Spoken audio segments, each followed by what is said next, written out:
This podcast is for informational purposes only and should not be considered legal, medical, or mental health advice. The views and opinions expressed do not necessarily reflect the official policy or position of the podcast and are not intended to malign any religion, group, club, organization, business, individual, anyone, or anything.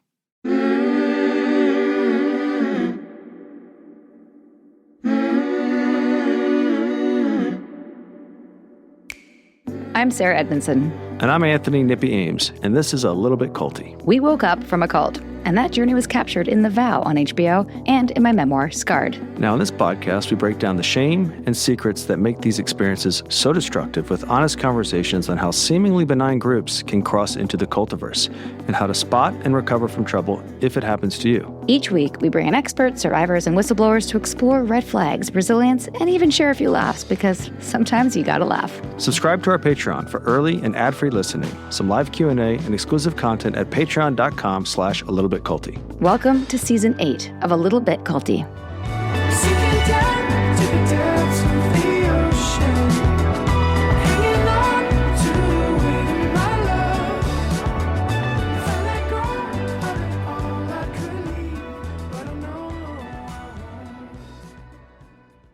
Welcome back, Part 2 with Shelise Ann Sola, creator and host of Cults to Consciousness. Here we hear the rest of Shalise's journey, some wild and hilarious stories of some adventures in LA. She also talks about building the Cults to Consciousness podcast with her husband as a safe space for survivors. We also will learn how she continues to heal every day and take care of herself. I feel seen. Here's Part 2 of our conversation with Shelise Ann Sola.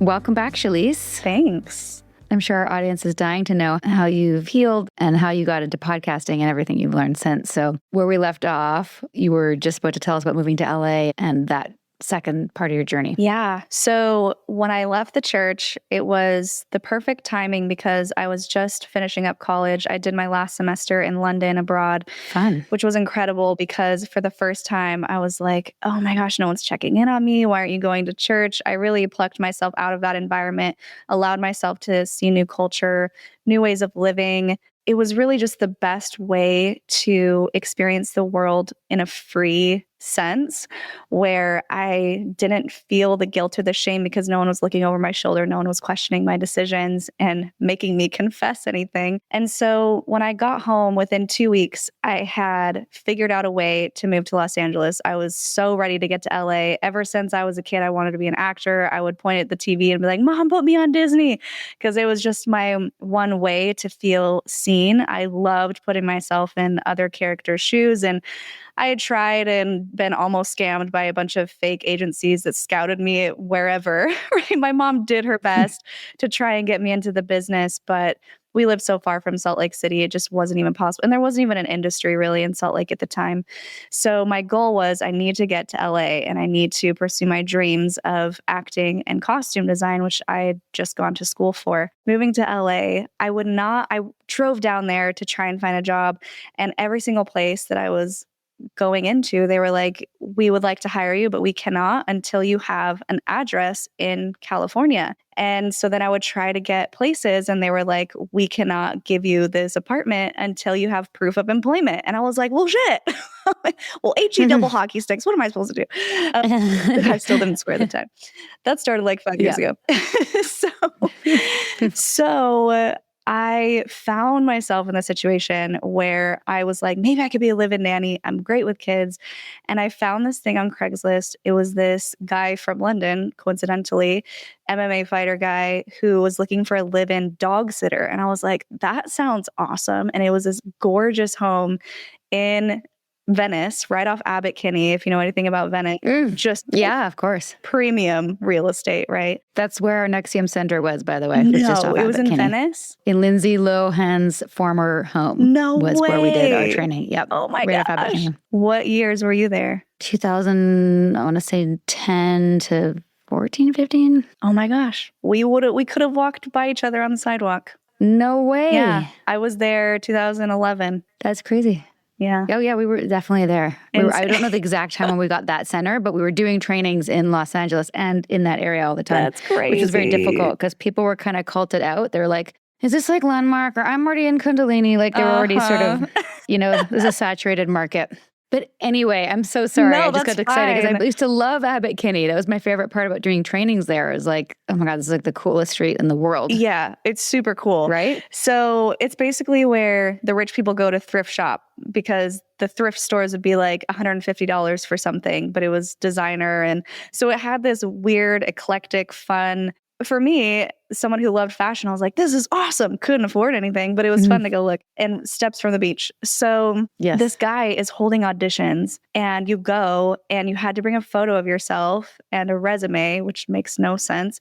But I walk in and it felt like I was auditioning for American Idol or something. There were all of these beautiful women coming in and out, probably 10 at a time, waiting for our turn to go in and interview. To be a dog sitter. To be a dog sitter for this guy. So I go in and he's there and he's sitting back all smug and like checking me out, He was an attractive guy. So I was like, okay, I got this. I know how to use my sexuality. I have just been told that, or my whole life, sexuality is a bad thing, but now I can use it to my advantage. So they asked stupid question, like not even to do with dogs. He was like, if you were on a Boeing 747, how many number 2 pencils could fit on the plane and why? And I was just like, okay, whatever. So I was like, this is a crapshoot, probably not going to get it.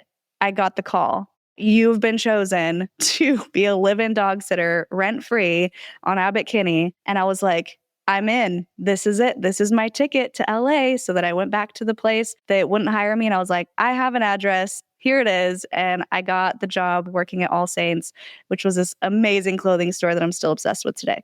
So I got my ticket in about a week in. Well, that's not even true. The night I moved in, my parents moved me in this big U-Haul from Vegas all the way to California. Boxes are stacked. I'm laying in bed and I hear voices downstairs and I was like, this is weird. What's going on? Voices got louder. I realize it's his ex-wife in the home screaming, where is she? She's probably in your bed right now. I'm going to kill the biatch. And I'm like, is she talking about me? Oh, shit. So I realize that this guy is a little crazy. His wife, who she was a famous actress, can't remember her name. Honestly, try to forget. She was being manipulated by him and they weren't actually divorced yet, which I didn't know, but she had moved out.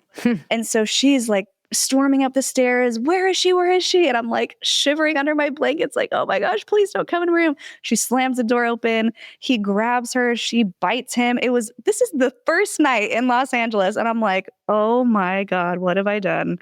This is crazy. But I don't have any other options. I'm a broke former college student. I know nobody in Los Angeles except for an ex that I randomly met on the train in London who happened to live a block away, but I wasn't going to contact him because he was like stalking me through the bushes because I broke up with him. It was like, what am I doing here? That's bad sitch. And so in my head, I was like, I'll just make some friends at church. So, that's the one thing that I will give them credit for. Anywhere you go in the world, you can walk into an LDS church and they're so kind, loving, warm-hearted people, immediate friends, right? So I thought, oh, this is perfect. I'll just make some friends at church. So I go, but the problem was, now that I know what I know, I can't unknow it. I can't put the goggles back on, the rose-colored glasses. Now I'm hearing it for what it is. I'm hearing all of the crazy things about, wait, where's Jesus? How come they're just telling us how to be worthy instead of how to come closer to God or how to be more spiritual? It was just, these are all the rules. And if you don't follow the purity rules, you're not going to make it to heaven. You're going to outer darkness. You're going to the lower levels of heaven. And I was just like, what? So I got so angry inside. I almost stood up and said, this is crazy. Why isn't anyone understanding this?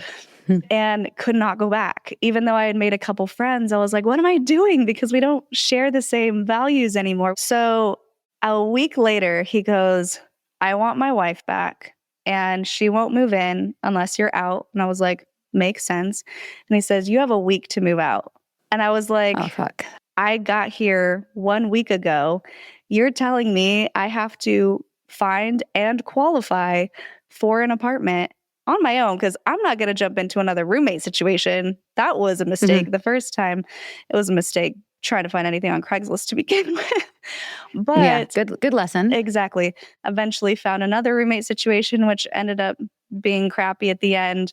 But I moved annually. So my life in LA was every year when the lease was up, I would have to move for one reason or another, whether it was a good thing to level up or whether it was a bad thing, like I can't afford this anymore, and going back down or moving in with somebody. It was a ride. And the peak, though, aside from all of the drama, which I'm sure we could go back and forth on as far as the industry goes, you're not skinny enough.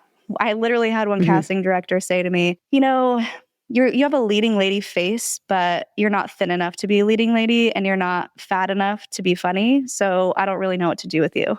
I was like, what? We could have a whole separate episode on Hollywood and the cultiness of Hollywood. The craziness of it. And the cultiness of it. Yeah. And aren't you glad also that like you have something else you can do that you love? Yeah. Yeah. Podcasting. It was crazy. So around this time, I'm dating somebody. I'm living alone in Glendale, paying an insane amount. I think it was $1,600 without utilities for a less than 400 square foot studio in Glendale by myself. Obviously, no one else could live there with me. It was cute, though. It had like a little brick wall and it was vintage kitchen, like a mini stove. I called it my easy bake oven because nothing else would fit in the kitchen. And I'm doing better. I'm dating someone in Hawaii, and so I'm flying back and forth.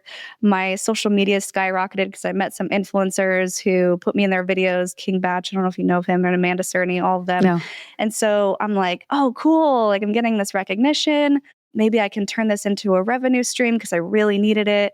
I was doing wardrobe, so my degree paid off in that amount of time that had passed. So this was now like 2016. I was doing wardrobe for commercials, styling wardrobe. I was also doing custom costumes for TV shows and commercials. And so it was a good time in my life. I was like, all right, things are going well. I had been booking myself without an agent. I've been booking commercials on my own. And then this bomb drops where I recover these memories of my dad with CSA from infancy to 8 years old. And I'm like, well, shit. Everything was going great. I was healing. I felt like I was doing well.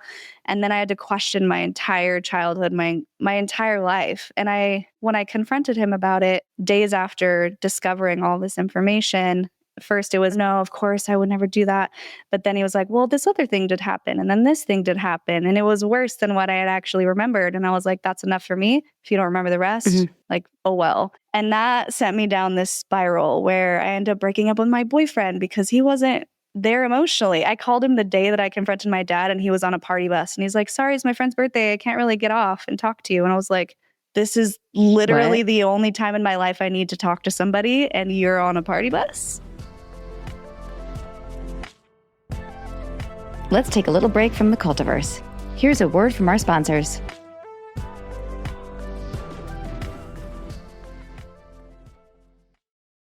It's 2026, and if you're still paying rent without Built, it's time for a change. Built is the loyalty program for renters that rewards you for your biggest monthly expense, rent. With Built, every rent payment earns you points that can be used towards flights, hotels, Lyft rides, Amazon.com purchases, and so much more. And here's something I'm really excited about. Starting in February, Built members can earn points on mortgage payments for the first time. Soon, you'll be able to get rewarded wherever you live and unlock exclusive benefits with more than 45,000 restaurants, fitness studios, pharmacies, and other neighborhood partners. Personally, I'd redeem my points for rent credit, gym classes, Amazon purchases, rides with Lyft, dinners out, gift cards, and a down payment on our forever home, which is hopefully coming soon. It's simple. Paying rent is better with Built. And soon, owning a home will be better with Built too. Earn rewards and get something back wherever you live. Join the loyalty program for renters at joinbuilt.com/culty. That's joinbilt.com/culty. Make sure to use our URL so they know we sent you. Look who's back. Rocket Money. We are so thankful to our sponsors, Rocket Money. When I started using Rocket Money, it helped me realize I was spending money on an account called Netflix, which we already had. For 2 years, I wasn't using it because Sarah already had one. I also found out I was still paying a membership to a gym in Albany, New York. Won't be visiting there anytime soon. Rocket Money is a personal finance app that helps find and cancel your unwanted subscriptions. I've named 2 so far. It monitors your spending and helps you lower your bills so you can grow your savings.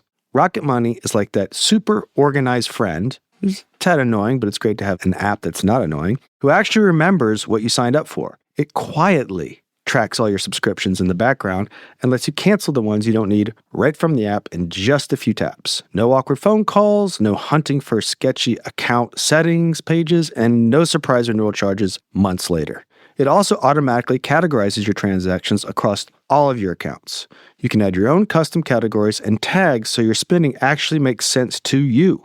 That kind of organization makes it way easier to spot patterns and start saving on purpose, whether it's for a big trip, a new car, or finally having our real house fun instead of just vibes. Nothing annoying about that.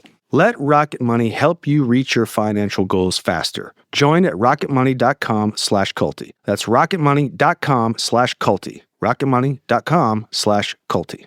You all know that Quince has been our sponsor for quite some time now, but what you might not know is that Quince is also a cheat code for starting the year with a wardrobe refresh when you're a parent who has approximately 4 seconds to get dressed. Their styles are versatile enough that you'll reach for them day after day without thinking hard about it at all. They've got all the staples handled: soft Mongolian cashmere sweaters that feel designer without a huge price tag, 100% silk tops and skirts that make dressing up easy, and perfectly cut denim that actually fits into the real-life school pickup grocery run schedules. Their Italian wool coats are the real main character pieces, beautifully tailored, soft, and built to last way longer than a single season. Get premium materials at prices that don't require a family budget meeting. Personally, I can't tell you how much I'm loving my new organic stretch corduroy mini shirt dress. It's in blue. It's a staple. And I'm probably going to give one to my best friend this holiday as well. Don't tell her. It's a secret. And all of my cashmere sweaters are getting some serious play this winter. Even my sweaters from last year are still looking great. But right now I'm debating getting a new winter puffer jacket, only $200. That's crazy. Or the Mongolian cashmere turtleneck midi sweater dress in brown. But now I'm really excited that they have expanded into home and bath and kitchen and travel. What's next? What is next, Quince? Refresh your wardrobe with Quince. Don't wait. Go to quince.com/culty for free shipping on your order and 365-day returns. Now available in Canada too. Oh, Canada. That's QUINCE.com/culty to get free shipping and 365-day returns. Quince.com/culty. Happy shopping. Thank you for listening. Now, let's dive back into the cultiverse.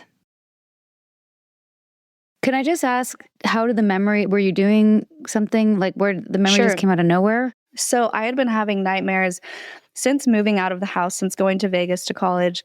Horrific nightmares about my dad trying to attack and harm me, kill me, assault me in the most horrible ways. And every time I would wake up screaming and crying and hyperventilating, like, why did I just have that dream? That doesn't make any sense. And I had always felt uncomfortable around him. Like, I felt like his hugs lingered a little too long. I felt like he would look at me in ways that were inappropriate. But I also had been taught that I was a sexual being, just being a woman, and that people were going to sexualize me. And maybe it was me just projecting because I wanted to be sexy. And maybe I'm just making things up. So really confusing. Right. And so it was through regression hypnotherapy where I learned about these memories. And I know that is like a trigger for a lot of people because they're like, no, they're implanting memories. And that was the whole satanic panic thing. He's since admitted to everything that I saw under hypnosis and more. So for me, it was accurate. And it was through that because I was like, something is off. I need to get to the bottom of this. So when I confronted him about it, I felt like the worst person in the world because I was like, did I just accuse my father of these things that he didn't do, that he doesn't remember? But then he did. So it was this insane spiral. I'm so sorry. Thank you. It was hard for me because it felt like my childhood was a lie. Like the signs were there in my body. The fight or flight was there. The triggers were there, but I couldn't place it until I could, you know? And so with that, I had just gotten an agent. I was booking legitimate national commercials. I was on TV. I was the best shape of my life, but I was so depressed. I was the most depressed I'd ever been. I was planning to move to Hawaii a month later. My lease was coming due.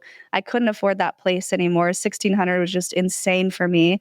So I look at this apartment or this home, and I was like, okay, maybe I'll just move into a room in a home. I don't like roommates, but whatever. You need it. Just suck it up and live with somebody. So I answer this ad on marketplace, because now Facebook is a thing, Facebook Marketplace. And I get a text from the guy I lived with in Venice saying, "Hey, Shelise, saw you liked the room in my house." And I was like, no way. So I'm like, sure, let's hear him out. It's been almost 10 years since that happened. Whoa. Surely he's changed. He calls me and he's like, "I think about what happened with you all the time. I feel horrible about it. I'm just so sorry. I'm in such a different place now. I have this home. There are only women who live here. It's a totally different environment. Just come check it out. And if you like it, I'll give you the first month free." And I was like, well, shit, first month free? Yeah. That sounds awesome.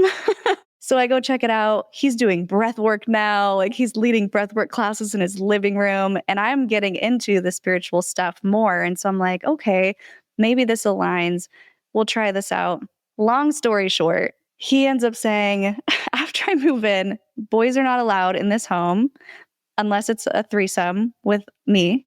Can't have anybody over unless they're approved. He was getting mad at me for coming home late because I was teaching salsa classes in Santa Monica at a nightclub, and I would come home late. Granted, I did set the alarm off once, but that's because I just couldn't figure it out and it wasn't working. So I could see why he was annoyed. But then it was like, oh, you out with another guy this time? Like, totally infringing. So more and more control. Yes. And I was like, what the hell is going on? So you have not changed. You are still this narcissistic, crazy person that I was stupid enough to believe changed. And I was at rock bottom. Like, my whole life had been... You were desperate. I thought that this was the universe going, here's a gift.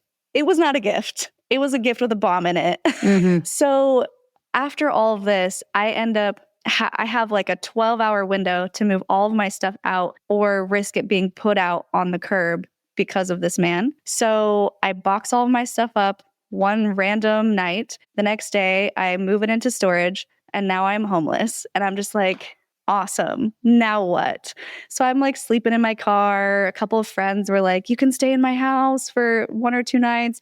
I'm jumping around. Someone invited me on a trip. I was like, okay, that buys me 4 nights with shelter.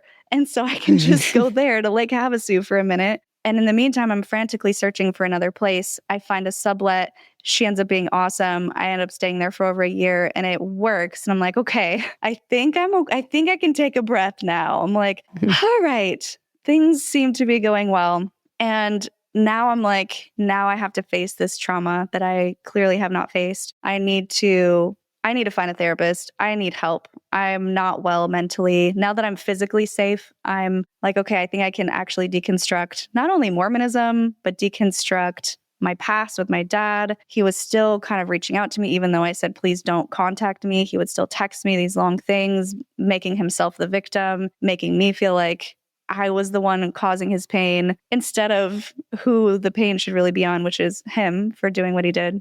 And so I find this group who does breath work and inner child work. And I'm like, okay, this feels good. It feels like I can lean into a spirituality that feels safe to me. There's no one at the top telling me who or what I should do, which I know can be the case for the more spiritual circles. And we've definitely covered that on our channel. But this one felt safe and it felt good. And ayahuasca kept coming up and I was like, what is this ayahuasca? And then I go home and I turned on the show. I was like, it's called Psychedelica. I'm like, all right, let's see what this whole drug thing is about. Cause I still had it in my head. All drugs will kill you. I still had no idea about plant medicines or any useful, helpful, even marijuana. I didn't know anything about. So I turned it on and it's a show about ayahuasca. And I was like, wow. And they're talking about how you can get 8 years of therapy in one session. And I was like, that's what I need, right? I wanted expedited therapy. Wait, you went from no pot, no alcohol to ayahuasca? Yes, ma'am.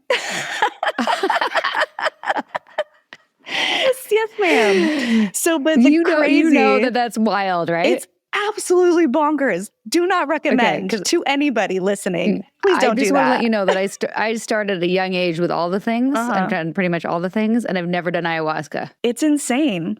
So that's insane. You're going to appreciate this. Okay, so what happened? You're going to appreciate this. So as I'm doing this, as I'm watching the show, this voice pops into my head that's like, oh, this sounds kind of similar to something that you submitted for, because I was self-submitting for commercials, for acting gigs every single day. And I was like, yeah, it was something about Peru. And I pulled it up, and it was something that I had submitted to about looking for someone to go to Peru for a yoga retreat and sound baths and meditations. And I was like, I wonder if they've already held auditions for that. And I Googled the name of the casting, which was Arcana, and it was an ayahuasca retreat center. And I was like, no way. What are the odds? So I look it up, and it looked amazing. It was just like everything I wanted, but it was so expensive, and there's no way I could have gone. And I was like, I'm making a promise to myself that one day I'm going to find a way to afford this and go and do this because I need it. And then I was like, or why don't I just email the center directly and be like, hey, it looks like you're shooting a commercial and I submitted and I would really love the opportunity. And this is why I would be perfect candidate for this. The next day I'm at the gym and I get a phone call and it's like, hey, this is the casting director for the Arcana project. And I was like, oh. And he was like, little forward what you did there, contacting the owner of the center, because you don't do that. That's insane. No, you don't do No one that. does that. It's Yeah, like very crossing ballsy. every boundary. But I was desperate. Mhm. Yeah. And he was like, You needed it. yeah, he was like, but I understand why you did it. The owner forwarded me your email just as I was about to book somebody, but I would like the chance to talk with you. And I was like, oh, okay. And so I meet him for coffee. 4 days later, I'm on a plane to Peru to do this, get paid to go on an ayahuasca retreat for 2 weeks, 2 different locations in the Amazon jungle, in the, what is it called? Sacred Valley, to go to Machu Picchu.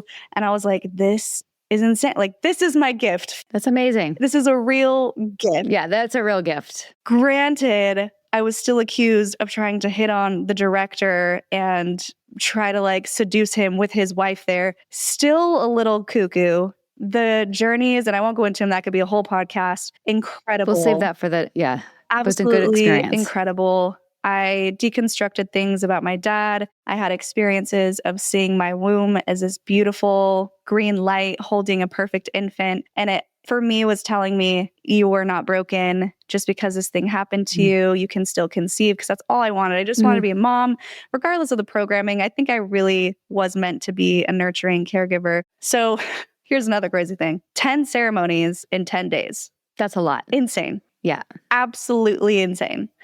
Or maybe it was 12 days. I don't know. We skipped 1 or 2.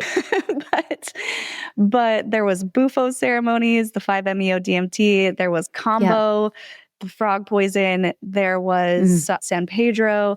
It was an insane experience. I was very much cleansed, if you will, from all of that. And the last ceremony, though, was really intense because I'm like, I don't know what to ask for. I've already set all of my intentions for these. They've given me all the answers that I needed. What do I ask for? And so it just took me on this insane journey of this is your future. And one of them was writing a book. And I remember telling someone, I was like, what am I going to write a book about? And then this guy was like, one of the other people who went, he's like, what do you mean? Your life is so interesting. You grew up this sheltered Mormon girl. You moved to Los Angeles to get battered by the entertainment industry. You uncover these memories of abuse, and now you're doing ayahuasca, having never even tried alcohol or weed. I feel like that's kind of interesting. And I was like, is it? Maybe. Sure. And so when I got home, I was like, all right, let's write this book. And I realized if I'm going to write about Mormonism, I need to know the details. I don't want to get anything wrong. So that is when I started looking into Mormonism, the history of Mormonism. And that's when I realized I knew nothing about it. I was completely lied to or sheltered or given half-truths. And it sent me down this rabbit hole of ex-Mormon podcasters. And I was contacted by someone to be on their podcast. And I was like, was it John DeLynn? No, it was 2 random guys that were starting a podcast about psychedelics. And they were like, we saw your story and we want to have you on. I was their first episode and they were like, you have to come back. So I did another one and they're like, will you be a co-host? And I was like, whoa, I don't want to step on anyone's toes. And they're like, no, you're great. Just be a co-host. So I was, and I platformed it on my big social media platform. And I was not making a dime off of it, just giving my time, doing these episodes with them. And then one day they're like, we don't want you to be a co-host anymore. And I was like, what do you mean? After 2 years of giving my time and energy, after setting up these retreats in Utah, spending my own money, and I was devastated. I was like, rejected again by these men, you know? And I was engaged at the time to Jonathan. And he's like, no one puts baby in the corner. We're going to start our own podcast. We're going to go to YouTube. We're going to get as big as ever. We're going to give you the voice and the platform that you deserve. without being overshadowed by these Love that. guys. And I was like, okay, sure, let's do it. And it was just around the time that the cult boom was happening, where these documentaries started coming out. And so I was like, you know what, instead of just doing Mormonism, though, I want to cover all cults. And I was so naive to think that they were all similar to Mormonism. I was swimming in the kiddie pool with the other podcast. With this show that I do now, it's been over 3.5 years. It is the darkest depths of the ocean with the scariest monsters you've ever seen. I was not prepared because I'm also being triggered with my own trauma that has kind of been not really processed in a way. But also I'm trying to hold space. So I'm using my experience of both being in a high control group and having the CSA to relate to people, give them a safe, compassionate place to be and not feel exploited. And since then, it just took off. I mean, there was a moment where the industry stopped because of the strikes. That's right when we got home from our honeymoon, and we're like, okay, well, if I'm not working, let's just go all in on the channel, do 3 episodes a week.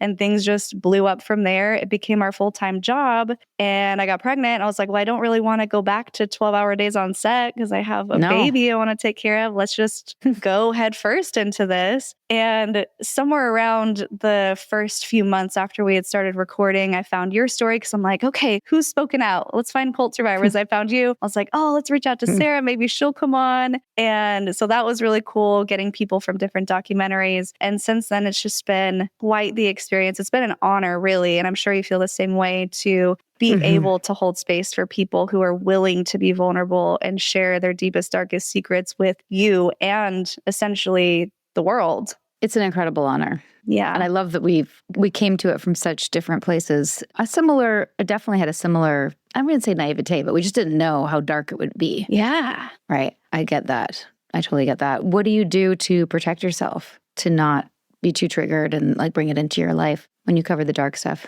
I feel like it's just been experience, because at the end of the day, we're both human and we can prepare ourselves knowing the bullet points of somebody's story. But when you're actually in it, hearing them talk about it, there's really nothing you can do to prevent a trigger from happening. And that's why it's called a trigger, right? It's involuntary. It just happens. And I would say in the beginning, it was definitely a lot more difficult to hold space for stories that mirrored my own. And afterwards, I've talked about this in a recent episode, I would just become a puddle on the floor. I would shut the laptop and just break down and lay on the floor and cry, because it was just a lot to take in. And you can't break down while you're interviewing someone, because then they feel responsible for your feelings. And that's not a good place. You don't want them to be re-traumatized in any way. I think over time, I've been able to dissociate enough to still be able to hold compassion and understanding in what they've gone through without being so emotionally tied to their story. So I think it just comes with experience and repetition, and being able to also pull in insight from other guests that I've learned, or insight from just myself and my own experiences that help keep me grounded. And for me, it's about staying in my body. So if I'm feeling a little floaty or like, oh my gosh, this is a lot, I'll use my fingernails on my palms to kind of get me back into my hands and get me into my body. And same goes for afterward. If I'm feeling it, it's usually in my chest that I feel a tightness after an interview. I'll hug Jonathan or do some sort of body work, like go get a massage. And that really helps push the energy out for me. So I think it's just about staying grounded and being able to connect back in with my own body. Even cult podcasts need sponsors, everyone. Check out these must-haves.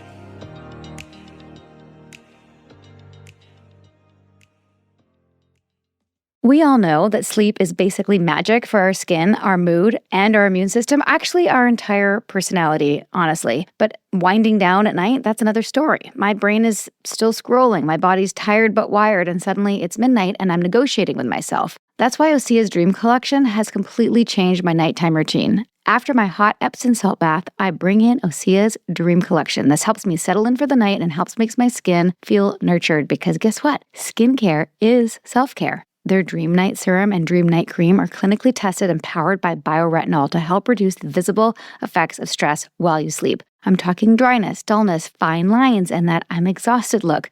Gone. It feels like giving my skin permission to rest, and I wake up looking noticeably more hydrated, smoother, and firmer. And then there's the Dream Bioretinol Body Serum, which I'm officially obsessed with. It's a full body overnight treatment with bioretinol, red seaweed, magnesium, and lavender. So it visibly firms and smooths without the irritation of traditional retinol. And it actually helps your body relax. You put it on, you breathe it in, and your whole system just exhales. Give your skin a rest with clean, clinically tested skincare from Osea. And right now we have a special discount just for our listeners. Get 10% off your first order site-wide with code CULTY at OseaMalibu.com. Thank you so much for being our sponsor, Osea. We are so glad to have you here. Enjoy. People, it's a fish. The new year is here, and it's the perfect excuse to give our home and our kids' rooms a 2026 level upgrade with Wayfair. From bunk beds and fun decor that almost get them excited to clean their rooms, to fresh bedding and rugs, it's an easy reset to get everybody back on track. Wayfair also has everything for an all-around home refresh. Decor to make your living room feel cozy again, storage solutions for every corner, and organizers for bathrooms, toys, and even that mystery stuff closet. In our case, it's actually a drawer, but everyone's got one. Plus, you can grab kitchen essentials that make weeknight dinners less chaotic and more. We got this. And set up legit podcast from home spaces with desks, office chairs, and bookcases. With Wayfair's huge selection, it's ridiculously easy to find pieces that fit your style, budget, and life. We actually just got the best new bed for Ace with storage underneath, because you can only imagine how many monster trucks that kid has. The quality was fantastic, and it was super easy to assemble. I love that I can easily find things that the kids love and that work with my boho chic home style. I also have now officially found homes for every room in our house, even the podcast studio. So get organized, refreshed, back on track this year for way less. Head to wayfair.com right now to shop all things home. That's WAYFAIR.com. Wayfair. Every style, every home. You've probably heard us talk about Hungry Root before, so you know how much we love it because it truly simplifies our lives. As busy parents, it's been such a game changer for saving cooking time and reducing stress to do all of our weekly food shopping with Hungry Root. We always love the groceries and the snacks that they choose out for us, but I specifically love how they tailor it to our needs. Like, as you probably know, I'm doing the keto-ish thing. So I love the grilled turkey tenderloin with the pesto grilled veggies. Yum! Hungry Root now has over 50,000 chef-crafted recipes to pick from every week. That's a lot, but tons ready in 15 minutes or less, plus more than 1,000 grocery items, smoothies, sweets, kid snacks, salad kits, ready-to-eat meals, and supplements. It's ridiculously easy to feed everyone's taste and nutrition goals. They also keep quality front and center, screening out over 200 additives, sourcing out high-quality meat and seafood with no hormones or antibiotics, offering organic produce, and stocking trusted brands. If your New Year's resolution is to finally dial in healthy eating, Hungry Root makes it almost effortless to get started and actually stick with it by combining recipes, better-for-you groceries, and smart personalization in one place. It's truly brilliant. I love that everything that I order from Hungry Root fits my needs. I don't have to send anything back. It's totally tailored to me and my goals and my family and makes things so convenient. You are going to love Hungry Root as much as I do. For a limited time, get 40% off your first box, plus get a free item in every box for life. Go to hungryroot.com/culty and use code CULTY. That's hungryroot.com/culty, code CULTY to get 40% off your first box and a free item of your choice for life. Enjoy.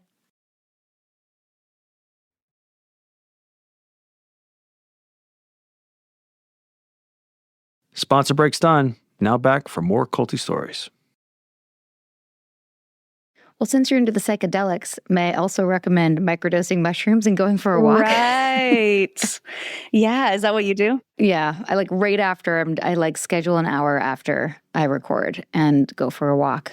And microdose sometimes a little bit. But the walk to me is most important. That's how I get the energy out of it. I'd love to get a massage. I just can't always afford that. I know it's expensive. Sometimes I'm like, Jonathan, massage my back for me. It's so important to do something. Sometimes if I can't, like if it's raining or whatever, we also have a rebounder, which isn't quite the same, but just to move. Yeah. You know, and like consciously be like, no more of that. Yeah. No more of that. That's hard. Yeah. I commend you for that. Thank you. Yeah, it's a lot. And not many people understand, I don't think, what it's like. And I know we do 2 episodes, you do 3 episodes. Like that's a lot. It is a lot. And you have a newborn and not newborn, he's a toddler now. Toddler, pregnant with our second. So pregnancy makes it a little difficult too in its own unique way. What have you found though is the hardest part about interviewing cult survivors? It sort of depends on like how outspoken or well-spoken they are. Like sometimes I find that people are still so new that they haven't talked enough about it. So that they're still, and especially if like sexual trauma is part of it, like a part of their cult was that they were humiliated sexually. Like, it's hard to find out how much to talk about that without re-traumatizing them, but also like it's part of the story. So like, giving them space to share whatever they feel comfortable sharing. And then also, what is it, 200 or 300? I can't even remember. We're a similar amount as you, but I can't remember the exact amount right now. But that many episodes in, sometimes I feel like, wow, it's the same template. Oh, there's the love bombing, there's the isolation, so keeping it fresh for the audience as well, not telling it's obviously not the same story. Everyone's story is so different, but sometimes the template gets a little bit like, is this redundant? Are we still learning? Or is this still helpful? Yeah. So we try to switch it up. Right? Like go from survivors to maybe experts or a journalist, or, do a more light, ask me anything, listen to voicemails from the audience just to like break it up a little bit. Yeah, I totally get that. I feel like I'm constantly repeating myself, or I'll just mention an episode like, oh, this is very similar, even though we're talking about a New Age cult, to an Amish interview that I did where same type of scenario, so that they don't feel alone, but also people are like, oh, maybe I might be interested in an Amish episode too, if they are tied together. And how is that even possible that they would be tied together type of way? And I have to keep reminding myself, though, that especially with YouTube, and it's so funny because we do the same thing, but we have different audiences, but yet there is overlap, but then there's not, because you're mostly audio and we're mostly YouTube. And so it's so interesting to see the overlap in the communities. But when it comes to YouTube, they push it out to so many random people all the time. And so people are discovering us. And I try to remind myself that this might be the first episode that anyone's ever listened to. And so it's okay to be redundant, because at least the people who are regulars are like, oh yeah, I know that sentiment. It's almost like a class in cults, right? And then the new person is learning something new, but also, to your point, saying it in a different way that's not so robotic and, okay, yes, I could recite exactly what Shelise is about to say now because she says it the same way every single time. Yeah. I totally feel you. Yeah, it's good to remember that. It might be the first time. Where are you at now with your journey? I think I've heard you say that you're agnostic, like spiritually open. Would that be accurate? Yeah. I feel like the answer that feels most authentic is I don't know, because I've been wrong before. And I've said, I know this church is true. And I know. And that's only come back to bite me in the butt. It's especially hard to deconstruct something when you're so convicted that it's true. And so for me, keeping a sense of fluidity feels good, because then if I do learn new information, it's not this abrupt life change to change my mind. I can just be like, oh, you know what? That feels more resonant now to me. And I think that's the biggest lesson I've learned is it's okay to not know. It's okay to be uncomfortable in the unknown. And it's okay to lean into things that feel good and to push away things that don't. When I grew up in Mormonism, if something didn't feel good, oh well, that was the truth and you had to accept it. The idea that I would be forced to practice polygamy in heaven didn't feel good, but I had to accept it as doctrine. And so now I have the ability to say, you know what, this resonates. It makes sense to me that maybe there is a higher power with ultimate control or oversight over this entire experiment. And it doesn't feel good that I would be judged for every single thing. I would be judged for these arbitrary rules and this dogma for not following this dogma when I'm really a good person. So I'm going to get rid of the idea of sin altogether and just stick with the idea that be a good person. You inherently know what's right and wrong. You have an internal compass, and it's okay to follow that and not get caught up on what someone else is telling you is right or wrong. So I lean more towards that. I lean more toward the magical because I think it's more fun than nothing happens after you die. Like, yeah, maybe we come back. Maybe we're reincarnated, and maybe we do have soul groups that go together and play different roles in each other's lives, lifetime over and over again. Maybe we are just spiritual beings here to learn a lesson or to grow spiritually, and we come back and try again. But there's no like heaven or hell because of what you did. I do feel like you're held accountable in some way for ways that you treated others after you pass, but I don't think it's an all-determining where you're going to go for eternity, because that doesn't feel fair to me, especially if someone hasn't been given a chance in a part of the country to experience a certain religion that may be the one true religion, which I don't think is true. So something along those lines of, we're all made of this God-like energy. We can all tap into it, and we can all learn and grow and be good people without the religious dogma. I think we should start a group. Yeah. Let's start a cult. No, and never again. Group. I have a very similar perspective, and definitely will never say for sure anything for sure. And I do see a lot of people, even guests that we've had on, who were extreme one way, and then went extreme new age, and then went extreme like science is the way, and it's like, that's also a little bit culty, because we don't really know, and science keeps being updated, so you don't really know actually. Yeah. So anyone who tells me they have a way, whether it's religious or science or whatever, I'm like a little skeptical. But one of the things I was thinking about that you said in the first episode that's been in the back of my mind, even since we were emailing, that some people don't call the Mormon Church a cult, and that there's it's under debate. There's thinking about how I would feel if there was a group of people practicing like executive success programs in some part of the world. And they are. Like, there are people who are still doing all the different things that we learn there. But there is a center in Mexico that's still doing all the things. Yeah, I don't think they call themselves NXIVM or executive success programs. I think they are rebranded, pun intended. And it's just how that feels, that there are people saying, well, no, this is really good, and denying all the abuse and denying the negative parts of it, which I just have to remember to come back to this. I know you're having Heather on. Have you watched Surviving Mormonism? I have. You have? And we did an episode, Alyssa Grenfell and I. She's also fantastic. You should have her on if you haven't. We happen to live 10 minutes away from each other, and we're like, awesome, ex-Mos unite, apostates unite. Yeah.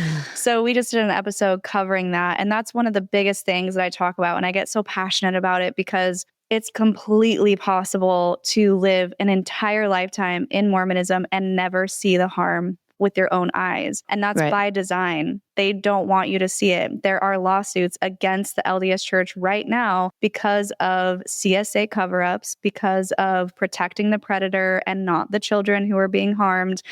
And it's really sad. And the reason for that is they don't want the bad PR. They don't want people to know that there are predators, many in their own church, and they won't tell you if there's a convicted predator in your ward, in your church building, and he may be teaching your children, and he may be harming your children, or she. And that's the hardest thing, because it's the blissful ignorance where people are like, oh no, not in my church.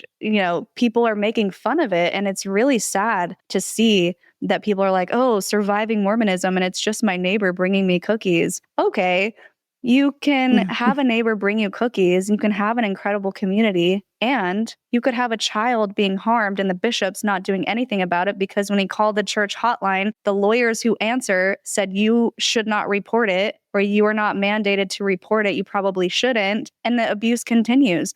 That can also be happening, and you would have no idea. And so for me, what I talk about is, and I've said this in so many comment sections, when people are like, that's not my experience, I'm like, love that for you. I am so glad that you have not been traumatized I say the same thing. by this religion, and your good experience does not negate their negative experience, just as their negative experience does not negate your good experience. Two things can be true at once. And if you are unable or unwilling to see that, you're part of the problem. And this is why people might be like, what? No, I'm just existing, living my life. If you are unwilling to admit that something so egregious could be happening in your own church, you will be blinded to when the signs are right in front of your face, when someone makes a remark, or when you see something that doesn't look quite right, you are going to say, oh, not in my church. He's a good guy. He's a bishop. He would never. Instead of, this looks off. I don't feel right about this. Maybe I should talk to somebody. Maybe I should approach the child. Maybe I should check in with the child. Maybe I should check in with their parents. Because if you have these blinders, like I did, that every Mormon person is a saint, my own father baptized me. That's ironic, isn't it?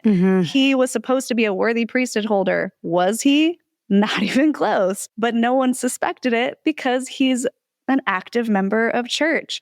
So you have to take the blinders off. You have to be willing to see that something could be going wrong. And when these shows come out, like Surviving Mormonism, instead of saying, that's ridiculous, those are bad apples, that doesn't happen, that's just a one-off situation, understand that abuse happens everywhere. And as I've learned, and I'm sure you've learned, it is more prevalent in high control groups than anywhere else, which means you should be more on guard. You should be more alert. You should be more willing to see something when it comes up and not turn a blind eye and not say, well, it didn't happen to me, so it probably doesn't happen.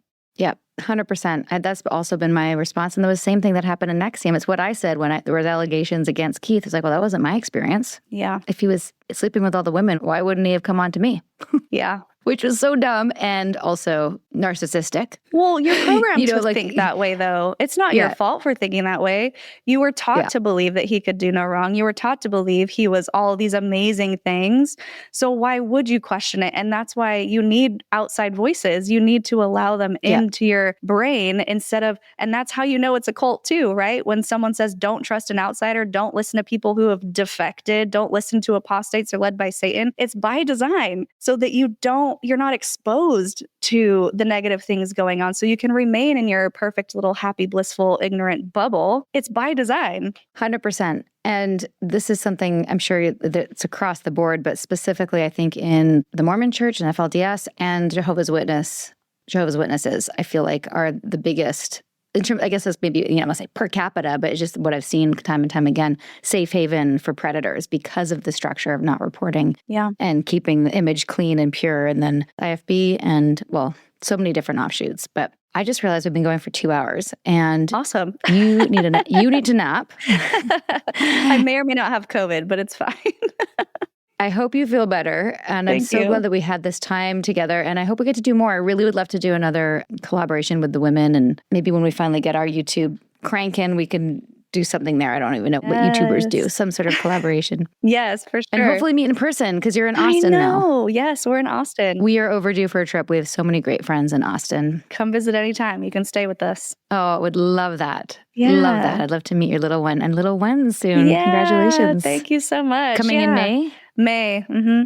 Amazing. Yeah, this has been great. You're a star. It's so fun to talk to someone who gets it and has really been in the trenches as well and can understand the emotional weight and can understand the difficulty and also the honor that we're able to do this is so incredible. Mm-hmm. And I feel blessed is not the right word. I feel grateful every day that people still come to us and want to share.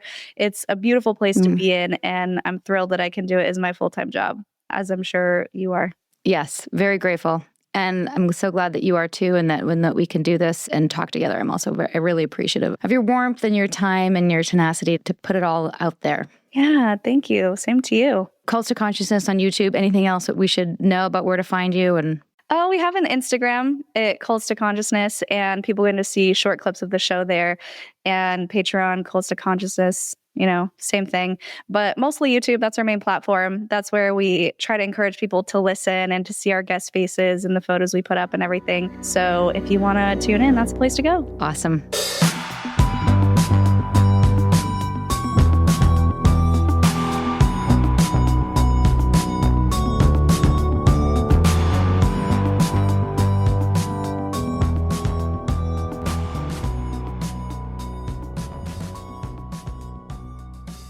Well, I just loved that so much. And now that I'm looking at my notes, I realize there's all these things we didn't even get into. How to find safe community and how to find a life guided on your own inner compass instead of fear of control. Those are some of the questions that I wanted to ask.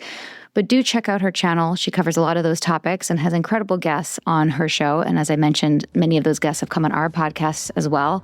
And a few of them I met through her. So it's really lovely to have this full circle moment with you, Shelise. Wishing you all the best with your new baby and keep doing what you do.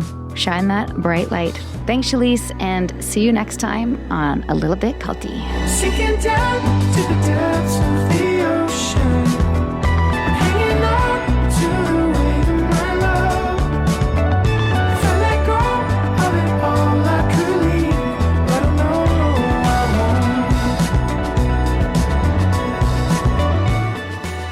won't. We hope you're enjoying A Little Bit Culty. If so, please do show us some love.